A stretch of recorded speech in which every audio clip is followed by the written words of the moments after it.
Hey everyone, welcome to Call Me Crazy. Today we're on with Diana Woodruff and she's tuning in from Arizona. We have so much to chat about. She is the founder of IMpower Development. She has an awesome history and we're really excited to chat with you. So welcome to the show, Diana. Thank Um, you. Welcome. We're excited to have you. And let's give our listeners a little background on your story. I know you used to be an athlete and now you are an empowerment coach, and we want to hear about that transition. Yeah, absolutely. I've got kind of an interesting story, but I feel like a lot of people can relate to at least some parts of it. But I grew up in Arizona, so I grew up in Apache Junction, which is kind of close to Phoenix. And I grew up with 8 sisters and 1 brother, and I'm the oldest.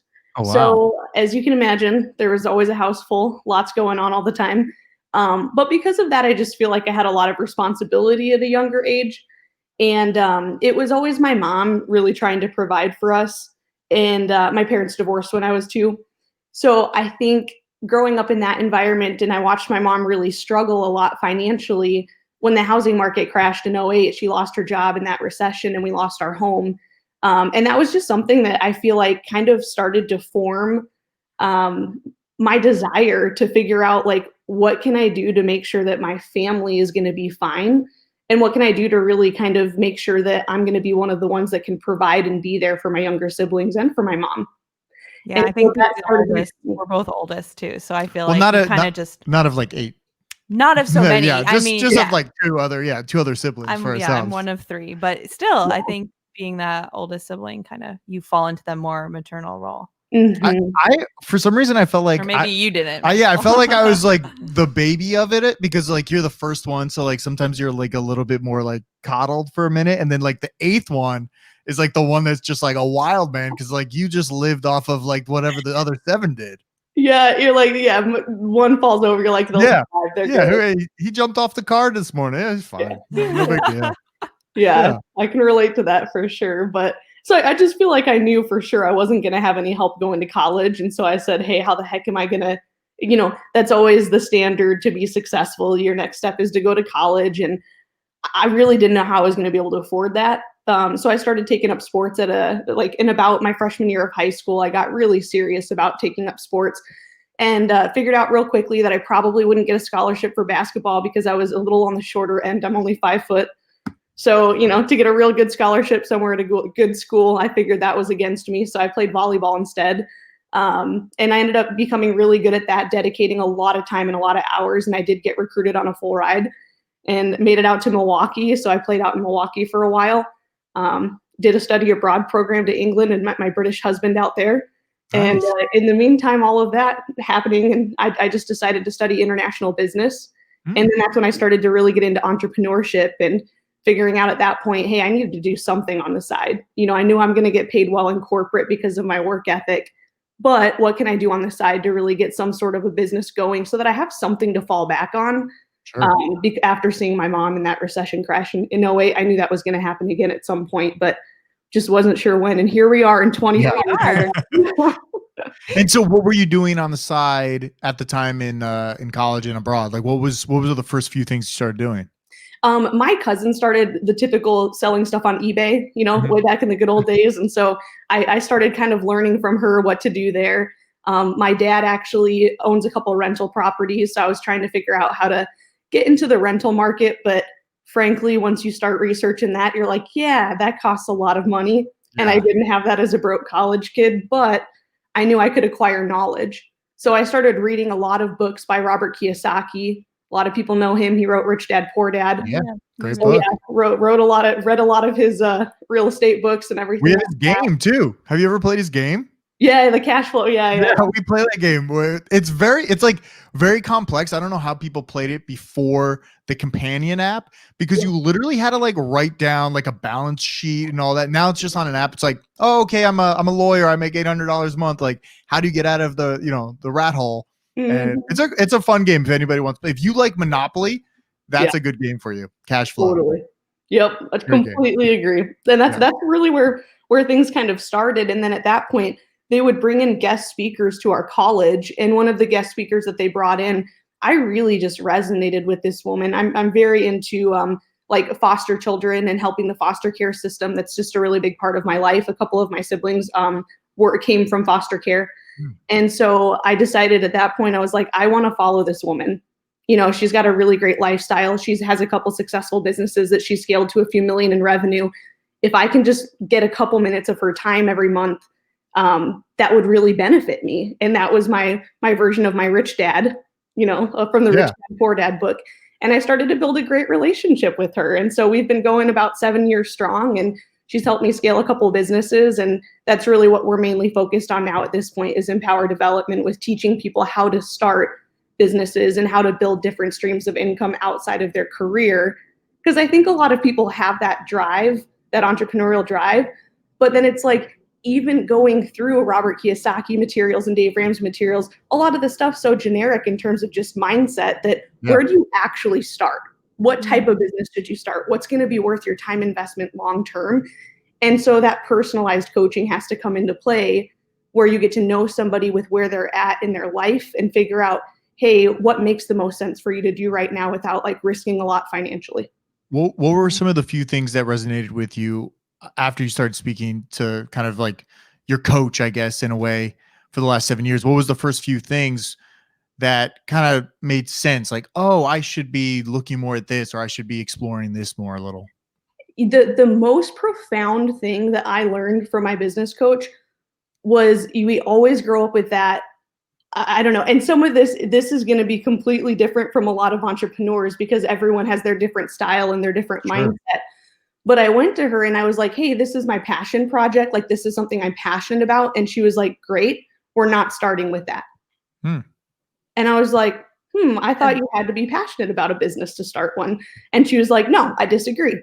She's like, I think you should start a business model that you already know works. You should do that first while you have the fewest amount of connections, the fewest amount of experience, and the least amount of cash flow. And then at that point, once you're able to build all of those skill sets up and those connections and that money, now you have resources to go and fund your passion project instead of being at the mercy of investors and things like that. So for me, that was like the biggest mind shift, being willing to like put my passion projects on hold, knowing that the reason why I hadn't started them in the first place was truthfully because of what she had already said.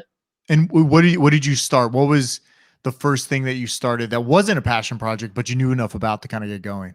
I just started working with her. She started working with a lot of manufacturing companies, just with consumable items, things like that, more like affiliate marketing and basically just keeping things online so that we can keep our careers. Talking about affiliate marketing, I mean, this is very personal to us. We're trying to do more affiliate marketing for our products. Like, we sell a dog treat right now, and we're trying to get more affiliates. Can you explain? I mean, a lot of people don't even know what we're talking about right now, I'm guessing. Yeah, I know. That's why typically in podcasts, I usually kind of No, but I want to go in on it because I'm curious myself. Yeah. I realize that affiliate marketing is a very big chunk of the internet and what a lot of people do. I feel like BuzzFeed is literally supported by affiliate marketing, and they just put little links and they get people to buy and they get a little percentage of it.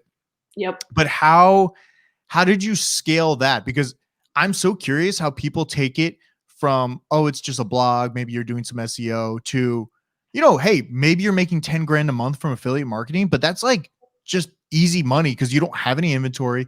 You don't have to deal with any customer service. It's just like, hey, here's a product, go buy it. Everybody else will deal with it. It sounds great. So what was that first thing or, you know, concept that you started with affiliate marketing? Yeah. So when I was chatting with my business coach, she basically said, hey, here's what we do. Instead of just pulling from straight like one industry, like affiliate marketing, she basically runs more of we call it an independent franchising model. So she kind of mixes a mix between like affiliate marketing, an agency model, an online franchising model, and a network marketing model. So it's really about trying to pick, hey, what model is actually going to give me the best payout long term for exponential growth, and then figuring out how to leverage that properly. Because what I think a lot of people do is they take an industry and they paint it with a very broad brush and just say, oh, affiliate marketing, and then they assume that like this is how everybody does affiliate marketing, or network marketing, this is how everybody builds a network marketing business. And that's just not accurate. Yeah. It's the same thing for anything in life. It's like everyone has very different ways of building out something. And so it's really more about the individual and the way that they do it rather than the industry specifically. And it is interesting once you start realizing affiliate marketing's out there and people are doing it, you'll start noticing these links that are like changing when you click it. Like we were looking for a new sofa. I found this great, not a new sofa, a bed, a mattress. I watched so many videos and I found this guy, it's like mattressheaven.com or something. And all he does is affiliate marketing on mattresses. But the great thing is he's like testing the mattress. He's like really passionate about it. He's an educator. Yeah, he's an educator. And I like, wow, this is a great example of affiliate marketing I would have never thought of. And those are the type that are obviously going to continue working. Right. But it's just a very interesting path when you don't have a lot of money or capital to start a business and get, $10,000 of inventory and a warehouse and shipping and, employees or customer service. Right. You could just start affiliate marketing tomorrow with a website and have something, maybe in 6 months if some SEO and some ads are going. Right. And I feel like that's kind of my beef sometimes with people is they're like, oh, I want to be an entrepreneur. I want to create this specific type of lifestyle. I want to create a passive income stream. But then when you give them a solution, they're like, oh yeah, I don't think that's for me. Then it's like, well, great, but what are your other options realistically? Like, I can appreciate that not everything is for everyone, but it's like kind of saying like, okay, I want a 6-pack. But then once you show them the nutrition plan and the gym workout sheet and you're like, hey, you have to do this for 5 years. They're like, no, I'm good. Like, I still want the 6-pack, but I'm just not willing to do that. And it's like, it's also exciting, right? The affiliate marketing, I would say, is probably not exciting. I mean, even SEO work, like we work with an SEO team and that work is not exciting, but it's very consistent. You got to like be there. You got to keep writing. You got to all these things, not sexy at all. Like the sexy part of it is like the last result of the actual business. Yeah. And sometimes you don't realize like, oh, you got to do all this other stuff. And Aaron knows I try to do more of the marketing. Aaron's doing like a lot of the back end stuff and it's not sexy work, but I know somebody's got to do something and that's what continues to grow the business. But yeah. Affiliate marketing. That's the biggest mindset shift that people I think have to make is essentially they're like, oh, I am not passionate about that specific project. So therefore I don't want to invest any time into it. But if we're very honest, most of us aren't passionate about our corporate jobs. We simply do them for the end result of a paycheck. And so it's like, what in your life do you love every aspect of what you do? Because I'm going to have a child in a couple months and I know I'm not going to like a lot of it, but I'm going to love the end result and I'm going to love a lot of it too. So it's no different than anything in life. You really have to be willing to pay the price to build some foundation and some groundwork before you can just reap the reward. Exactly. I feel like you have such a good approach and you came from corporate. I did as well. And now I'm self-employed. For anyone listening that has a corporate job, but is interested in having their side hustle and has the willpower, do you have any, like, what's your approach on it? Like, I thought I'll say mine really quick. I just knew how hard I was working. And you mentioned work ethic for my employer. And I knew I had the energy and passion. I'm like, and I thought, oh, what if I tried to apply this to something that I've created, see how that works? And that's kind of my theory, and it's worked well, and it helped me take the jump. So what was your experience leaving corporate, and what would you tell people if they're kind of on the fence? Yeah, I just feel like I had almost no choice to a certain extent because I had a lot of work colleagues that were just getting really mad at me because they're like, Diana, you need to lower your call count. Like you're making the rest of us look bad. And I'm like, well, if I can make more money by making more calls, why would I sit here and talk or be on Facebook when I can just like grind and make more money? Mm-hmm. So to me, that was extremely frustrating. At first, my first experience of transitioning into corporate, I had the same credentials as the guy sitting next to me. And, call me blunt, call me straightforward. Called him out. I said, hey, man, what's your salary? What are you making? Right? He told me, I told him, and I figured out real quick I was getting paid less than him. And I was like, I'm not good with that. So I went to my boss and I said, we have the same credentials. The only difference is he's a man and I'm a woman. We have the same job title. I said, why does he get paid more than me? And she goes, if you don't like it, move to the sales team. So I said, okay, move me to the sales team. And that was like the start of my sales career. So then I started selling Lamborghinis and Ferraris, like luxury vehicles, figuring out, hey, how can I make the most amount of money and actually get paid based on my work ethic? Because I refuse to sit at a desk and get paid the same amount as somebody else next to me who's not working half as hard as I am. Mm-hmm. So that was what changed the switch to sales. And I mean, it was lucrative. I was getting paid really well. And I can't say that I didn't enjoy it. There was aspects I definitely didn't enjoy, but I feel like I could have stayed there for a little while. but I also knew how important it is for me to be able to get my time back. I couldn't complain about the salary, but knowing that like eventually I had other priorities in terms of family. Sure. And, you know, I had a family member pass away a couple of years ago, and I just remember not being able to get the time off that I needed. And that really bothered me. And I think that was kind of the start of me being like, nah, like I'm really serious about having a side hustle. I'm really serious about being able to leave corporate if I need to for whatever reason. And then I got laid off in April from the pandemic. And at that point, I just decided, you know, I've been grinding for 6 or 7 years now. We make enough to cover our living expenses. It just doesn't make sense to try to transition back into corporate. So that's when we decided to start a family. So Great. Congratulations, by the way. thank you so And much. it sounds like perfect timing. Yeah. That you, Yeah. It all you're pretty like, much no. fell into place. Yeah. I wanted to ask you about the selling Lamborghinis. What was the strategy to sell some of these cars? Because I feel like somebody showing up at a Lamborghini like showroom most likely either A, can't afford it at all and just looking, or can afford it. Like, how do you get these guys that clearly maybe have like, you know, 10 million in their bank account? Like, all right, I want one. Mm-hmm. What do you do? Is it an easy sell or is it a hard sell? How does it go when you're trying to sell one of these things? Yeah, it is completely a different approach for every person because, again, we all paint a broad brush against everyone and think that because of an industry that you have to do something a certain way. And that's just not how business works, and it's not how sales work either. Yeah. You know, and I think a lot of people shy away from sales for that reason, is they think, oh, I need to be good at selling something. That couldn't be more than from the truth. You're really being able to identify, can I add value to this person and can I build a connection with them? And if I can add value, then cool. If they're willing to pay for what I have, then I'm creating more value than I'm receiving in compensation if they're willing to pay for it. Mm-hmm. Right? So for some people, and I was able to work completely from home, which is fantastic. Oh, so wow. I was doing them basically online and being able to just call people. Wait, where were you getting was it just like a list of people that want a Lamborghini? Is there like a list to sign up to buy a Lamborghini? How does that work? Obviously I can't afford a Lamborghini. I'm not in corporate anymore, so I can spill the secrets or whatnot. But no, we would log into different auctions online, and I would be able to see names of different people or dealerships. And then you just got to be really good at stalking people. Just look at people's profiles, figure out how to get a hold of them, and then be like, "Hey, man, I saw you were logged into this auction, like in this lane. What are you looking for? A Lambo or Ferrari? Like, what are you looking for? You know?" Oh my God. And then just try to sell it to them from there.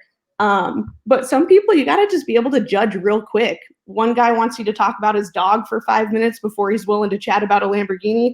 Yep. The other guy, you got about 20 seconds to hurry up and say what you're going to say before he hangs up. Some people you have to talk really slow. Other people you really have to talk fast. So it just depends. It always surprises me when you get somebody on the phone. Like we get a few, you know, occasional sales calls. We call people or people call us. The amount of talking that somebody can do without ever receiving a yes or an on the other side sometimes amazes me when they're just going on and on and on. Like Erin was on the phone the other day and she couldn't hang up, but she put it on mute and like, oh yeah, I've been on the phone for an hour. And like clearly this girl's just continuing to engage by herself. Mm-hmm. And that's like, what do you do with those people? Cause I'm always like, I mean, if I get a sales call, I hang up. I'm like, all right, Erin will sit there and be like, oh yeah, like, okay, like that's okay. Yeah, I'm not really interested, but like, and then like 20 minutes later, she's still like, I'm not really interested, but maybe. And then she comes back later. I'm used to be on the other end sometimes, and I don't want to be hung up on, so I like to be polite. I just hang up. Mm-hmm. What do you do with people that just keep rambling on? Kind of like what I did. If I'm receiving a sales call, what are we talking about? Well, let's say you're calling somebody. Okay. Wants to buy a Lamborghini. I want to buy a Lamborghini. Yeah. And I just won't shut up. Do you just let them talk? Just the Lamborghini potential buy. Of course. That means that's a good thing. I'm shaking my head vigorously. The amount of information that I've had to listen to of people's personal lives that I just did not want to know, but I now know. Yeah. If it's going to, at the end of the day, if it's going to lead to a sale or if it's going to lead to a potential relationship so that, because here's the reality that I think a lot of people don't actually take into consideration. And this is, I would say, one of the most beneficial things about me having a mentor who actually is very financially successful. Who do you think she hangs out with? Rich people. There you go. So even if the rich guy doesn't buy a Lamborghini, who do you think he hangs out with? Some other rich people, And hopefully. if you trust me, then hopefully I can get a referral, or he can be like, hey, I know this girl. She sells Lambos. Here you go. Yeah. She's my girl. So it's And- never a waste of time because technically you just don't know what it can lead to. And that's just like part of life is you might invest time with the wrong people, whether they be business partners, whether they be your life partner, and you figure out 10 years later that like that wasn't the right person. That's okay. Like that's just part of life that you have to go through, but it shouldn't like jade you in terms of being willing to invest time with the right people because the right relationships will eventually come from it. And I love that. it's hard to realize that too, because, you know, when you were first starting out, you might have thought networking was something totally different than what it really is today. And I think it took me a long time to realize that networking isn't going to one of those mixers and just like sitting there with a whole bunch of like bankers giving me their business cards. I think it's more about like going on going on those one-on-one connections and meeting people. And it's a slow development. It's like in school or whatever, like when you met somebody in middle school, you don't all of a sudden become best friends. It takes time to all of a sudden like, oh, cool, we're friends. You know, when you move to a new city, like when I moved here, I didn't have any friends in LA, but it took me time to develop friendships and do things and network that way and not just be like, hey, will you be my friend? Because I think that's what a lot of people think it is. Like, here's my business, buy my business. Let's go. And that's like the number one mistake that I would say that newer entrepreneurs make, or even better in the entrepreneurs, is that they just assume that like because they have one product or because they have a specific business that everyone is a potential client. And the worst thing I could do in terms of selling Lamborghinis is like spend time with the wrong person. You need to be able to identify that right away. And especially on LinkedIn, I see a lot of people that send out these like blanket messages that's like, hey, join my business team or whatever it might be, or hey, do you want to do Forex trading? And it's like, not everyone is cut out for those types of things. And I'll be the first one as an entrepreneur to tell you, not everyone wants to be an entrepreneur, nor is that something to be ashamed about. Like, let people live their life. If someone wants to do corporate, do it up. That's fantastic. That's not necessarily my goal, but that's like, we all have different things that we enjoy. And where I see the frustration happen is when entrepreneurs try to put everybody in the same box to think that because they find value from entrepreneurship that everybody will. And then that's where the disconnect is trying to make a bunch of circles squares when like there's circles and there's squares. Yeah, it's true. I mean, I think we find the value in entrepreneurship, but a lot of people also find the comfort in, you know, going to the 9 to 5 and being there every day and knowing they're getting a paycheck and knowing they're doing this. And I think the being done at 5 and actually being able to go home and like maybe not think about work, you know, that is something people value, I think. And that's tough to also do when you are an entrepreneur, is realize that you have to like sometimes turn it off because there are other things to do. And listen, we're all working at home, I think, at this point. And it is really hard because this is like, you know, we're sitting back here. This is my office / den we're sitting in. And, you know, I watch TV back here, but also work right here. So, you know, you can see how easy it is that I could just like pop over here and start working. And I think that's a very hard thing to realize at some point. When you started this company, what were the few entrepreneurs that you first contacted and what were their struggles? Because I think starting in this pandemic, I think the struggles might have been all over the place because maybe some people were getting fired or maybe some people were already in it, but maybe struggling. What were the first few you kind of took on? Because I know it was all personal, but I'm just wondering if there's any kind of connection between the few. Yeah, I would say that like a really important aspect of what I'm looking for especially with the first few people that I started to take on in the pandemic were people that had lost their jobs and had a really good desire to be an entrepreneur. But then I had to have a real candid conversation very quickly that, hey, like we need to identify your personal finances and what your cash flow actually looks like. Because at the end of the day, you may have to go back to corporate for another 5 years and pay another 5 years, because what people think is, oh, because a pandemic hit, because I lost my job, now I want to transfer into entrepreneurship. And it's like, no, you had to have already built out a company or built out an income stream that takes typically 5 to 10 years to do before you have the luxury of not having to work corporate. Yeah.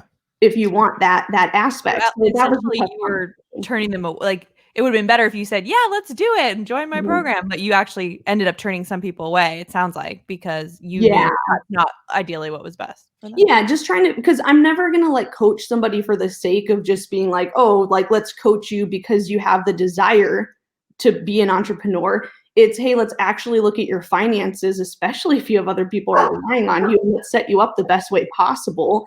And if that happens to mean that it doesn't make sense to take on a venture right now, let's get your active income situated first, or your corporate salary situated, and let's make you as much money as possible in your career.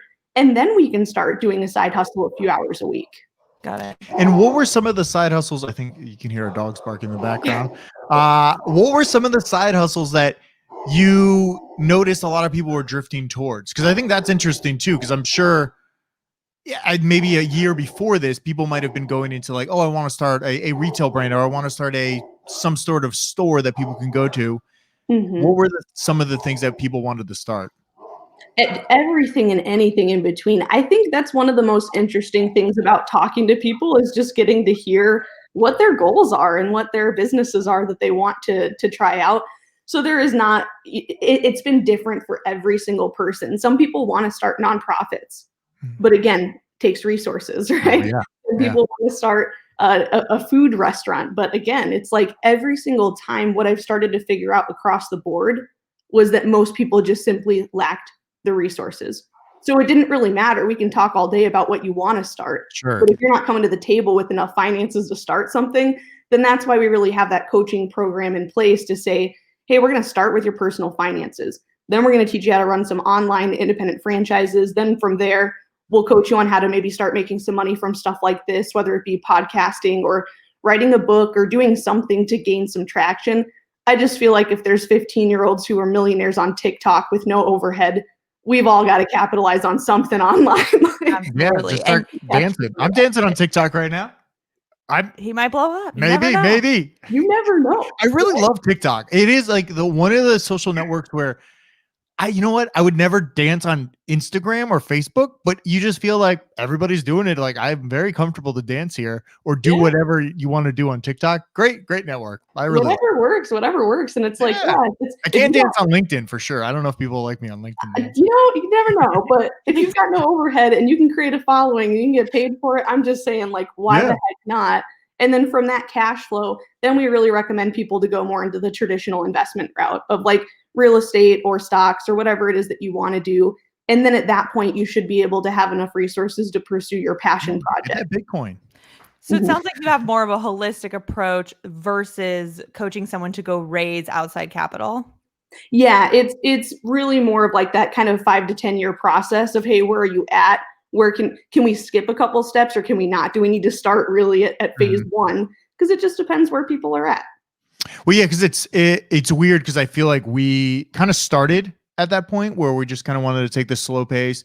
Then we met a few people, I guess, just naturally networking, met an advisor. Well, not at the time, but met somebody that we wanted to bring on as advisor. And that path kind of shifted to, we started raising capital, and we're actually raising capital at this moment. We're recording this December 21st. This might be in January when you hear this, but we're raising now to continue the expansion of growth, I guess, because we've grown enough to now we just need that accelerated growth because we kind of want to, get there.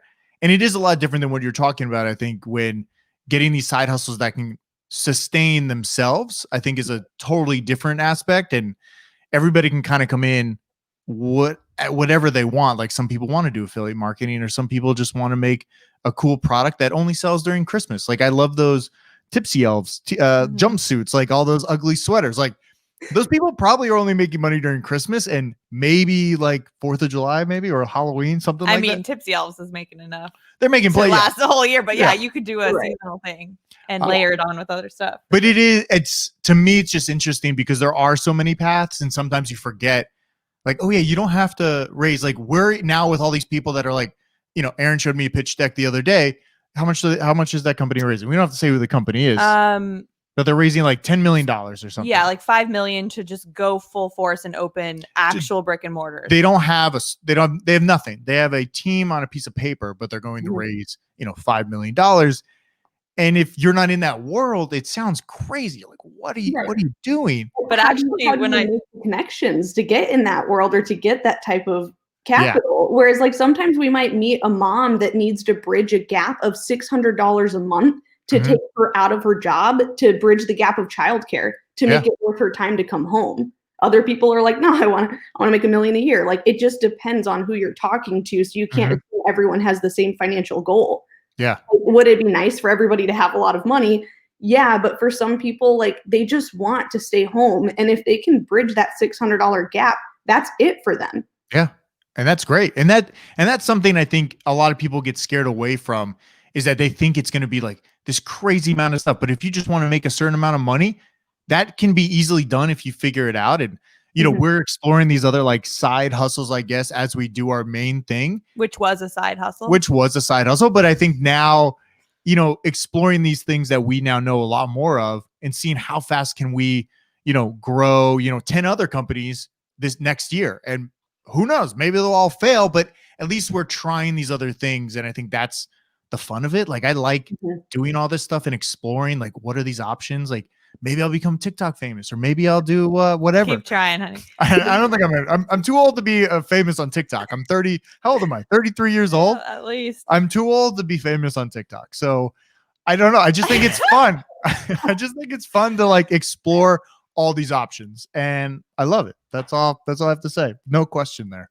I have a question. So it sounds like you get a really good, you go personalized with people and you get kind of their financial picture and those goals. What's like another question that you ask people at the early stages before you take them on as a coach that's really important in deciding what they're going to do? What is their side? Are you a conservative entrepreneur, or are you an extremist?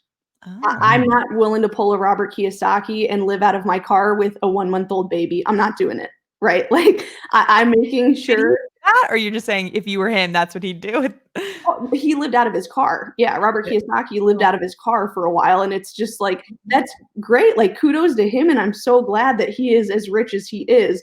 But there's also just this level of like, again, everyone has a different background. Like, you may or may not have anyone else that relies on you financially. I have some younger siblings that rely on me financially, that if I don't provide for them, what are we supposed to do? So like with certain people's financial situations, they're going to be completely different. You may have had a really good paying corporate job where you were able to, you have 6 figures in a savings account or an investment account somewhere where if things don't go well in business, maybe you have enough to be able to pay your rent or your mortgage for a year or two. And then if you have to, you'll transition back into corporate.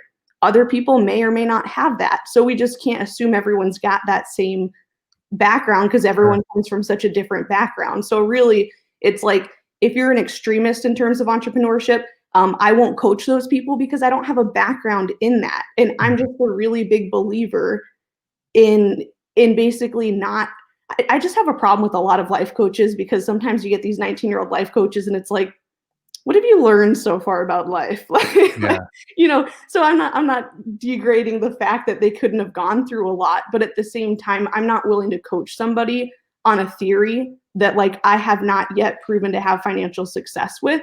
So if someone's more of an extremist in terms of entrepreneurship, more power to you. I give them a few people that maybe they could potentially connect with on LinkedIn who might have the same background. And I said, hey, I'm not qualified to coach you. I really think that you need to find this person. And really, at the end of the day, you just need to give them a percentage of your company probably for them to be able to be willing to actually be a real coach and mentor, instead of just like the terminology that gets thrown around of having a mentor. And it's like you talking to somebody once every 6 months, or your professor, like that doesn't count as a business coach or a mentor. Yeah. Somebody's actually helping scale a company for the next 5 or 10 years. Yeah.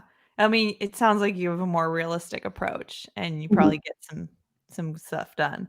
So being so realistic, we're dying to hear your Call Me Crazy story. So when, Diana, did you make a choice that maybe wasn't so, maybe it was extremist?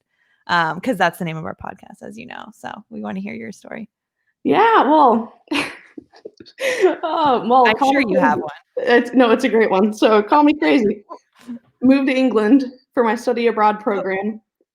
2 weeks later, met this lovely British man named David, and was only going to be there for 6 months. And 2 weeks before I left, I said, buddy, you better put a ring on it or else someone else is gonna, and I ain't waiting. And he sold his Xbox and he put a ring on it. So Oh, no way. Wow. I love it. So Oh. yeah, that's a little And bit. how long were you there for? I was there for a little less than 6 months. Okay. And then how long did you stay there?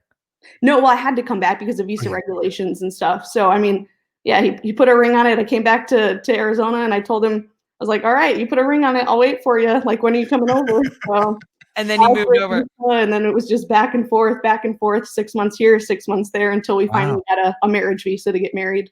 So that's I love great. that story. We're almost 8 years strong. So it works. It's going good. You guys are awesome and having a little baby on the way. Congrats. Well, thank you so much for coming on the podcast. So where can everybody find you for IMpower Development? Yeah, LinkedIn is really, at the end of the day, that's really my bread and butter, where I really connect with a lot of people and I have some good connections too. So even if someone's not specifically looking for coaching and entrepreneurship, or they just are really looking for a connection, it's nice that I do have a little bit more free time now being at home. I'm really, really big into that paying it forward, give it back, that type of thing. The Go-Giver by Bob Burg is my favorite book in the history of the world. I got a chance to chat with him last Saturday on Zoom. He's a really great man, but it's really about how can you create value? How can you always give back? And that's something I'm really into. So if somebody does need some sort of a connection, you don't just give those out for free, but really at the end of the day, if I know somebody and I know I can vouch for them, I'm more than willing to build a relationship and help them out where I can too.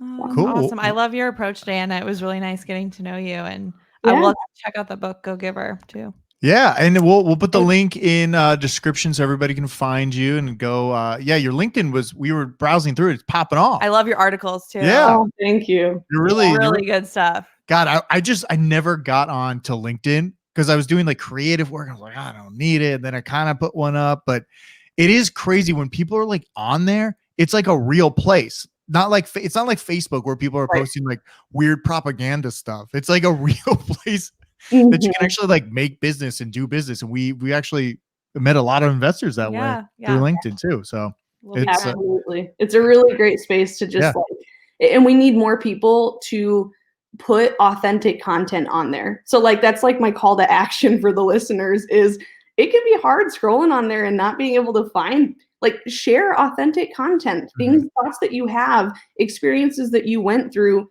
Please share them. That's like how you're going to build relationships with the right type of people, because you're going to attract those types of people to your profile just by being real.